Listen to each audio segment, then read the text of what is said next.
Hey guys, welcome back to Defeating Hair Loss. My name is Steve. I've got Bobby D back in the studio tonight. Welcome back, Bobby. Thanks for having me, Steve. Bobby, I needed you tonight for a couple of these videos, and the first one is, how painful is a hair transplant?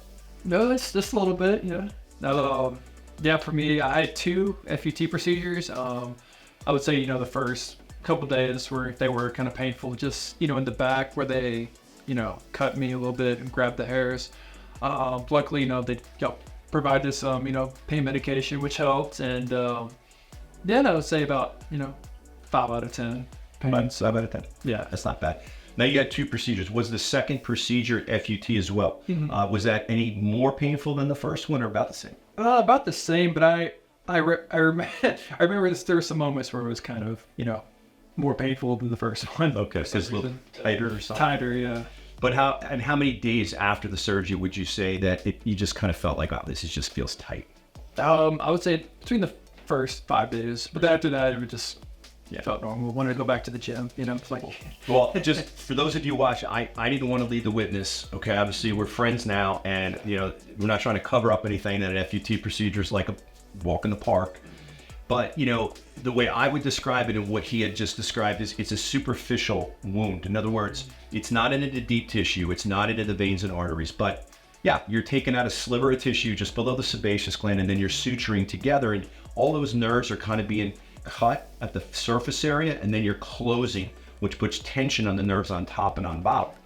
So you're going to feel a tightness.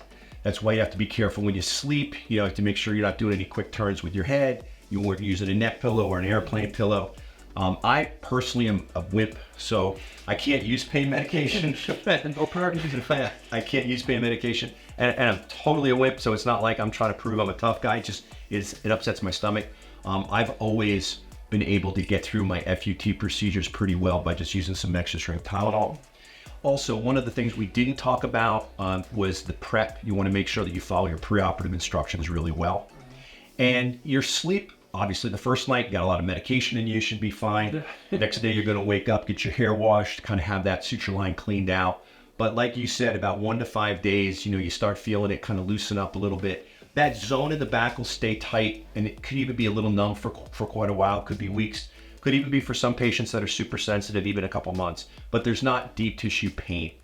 So it's not like you're going to get addicted to pain medications, or you're going to need all these, like you had an orthopedic, ACL tear or something like that, a surgery. But like I said, I'm not trying to sugarcoat anything.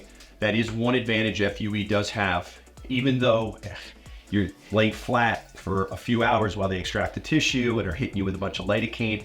I mean, there's no free lunch. There's nothing easy about any of these surgeries. But I think the important thing here is for Bobby to explain that it's not that bad and it's well worth it. Obviously. And you want to choose a doctor who's got surgical skills. So you want to choose someone that does this every day. Dr. McGrath, who did Bobby's procedure, does about 50% FUT, 50% FUE. That might have switched a little more to 60% FUE, 40% FUT, I'm not real sure. But he does a really good job. He was a general surgeon for 12 years before he got into hair. We never try to promote him here. We're just talking about you researching your doctor, find out maybe what he did before he got into hair transplants, what kind of a surgeon, or if he was a surgeon. So, but the results speak for themselves. Yeah, I can't complain. I love this. So. No pain, no gain. Nah. Nice seeing you again, Bobby. Thanks for coming. Don't forget to like and subscribe.